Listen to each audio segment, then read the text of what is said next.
महाराज कबीर साहेब जी महाराज इस भजन के माध्यम से कह रहे हैं कि मनुष्य तुम क्यों इतना धन दौलत जुटा रहे हो।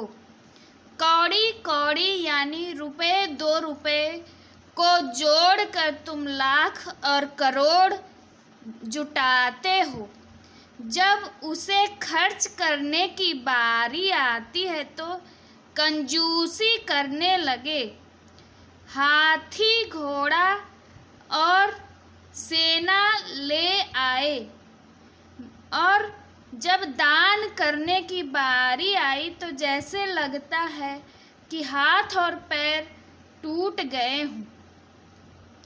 सेना ले आते हो, मृत्यु के समय ये सब चीज़ें काम नहीं आती।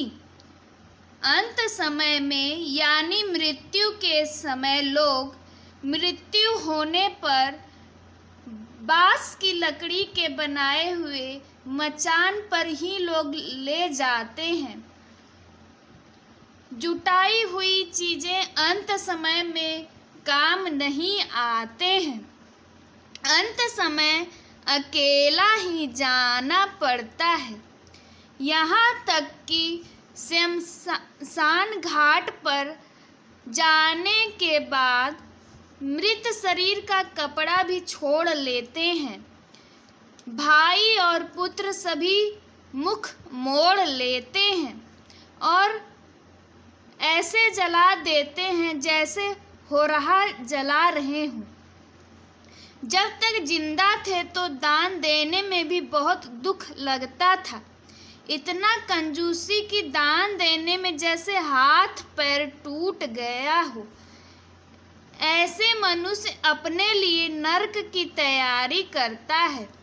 जैसे अपना जीवन बिना भक्ति के एक पशु की तरह निकाल दिया और मनुष्य जीवन ही एक ऐसी योनि है इन 84 लाख योनियों में जिसमें मनुष्य जीवन मिलकर मनुष्य के शरीर में ही भक्ति करके दया धर्म करके इस मृत्यु लोक से अमर लोक तक पहुँच जाएगा। और वहाँ तक का रास्ता बताने वाले संत महाराज सद्गुरु महाराज हैं।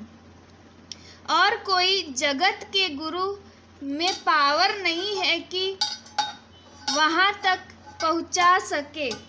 कोई भी जगत गुरु अपने आप को वहाँ तक तो पहुँचा नहीं पाएगा खुद अपने आप को, तो आपको क्या पहुँचाएगा।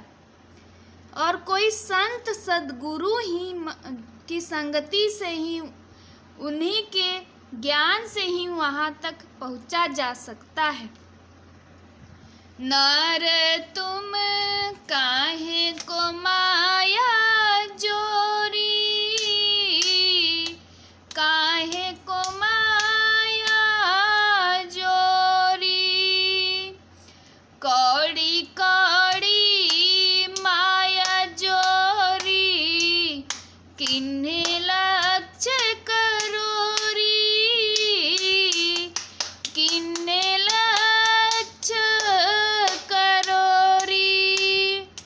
जब खर्चन को बारी आई, रह गए हाथ सिकोरी,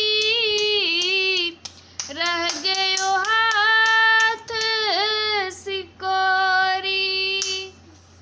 नर तुम काहे को माया जोरी, हाथी लाए घोड़ा लाए, लाए सैन बटोरी, लाए सैन बटोरी।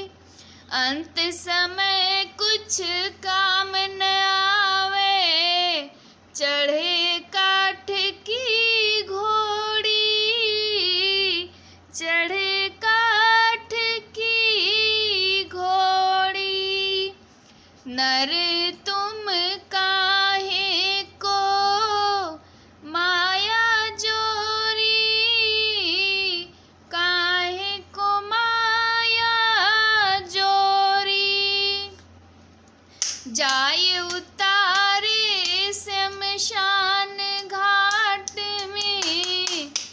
कपड़ा लीना छोरी, कपड़ा लीना छोरी।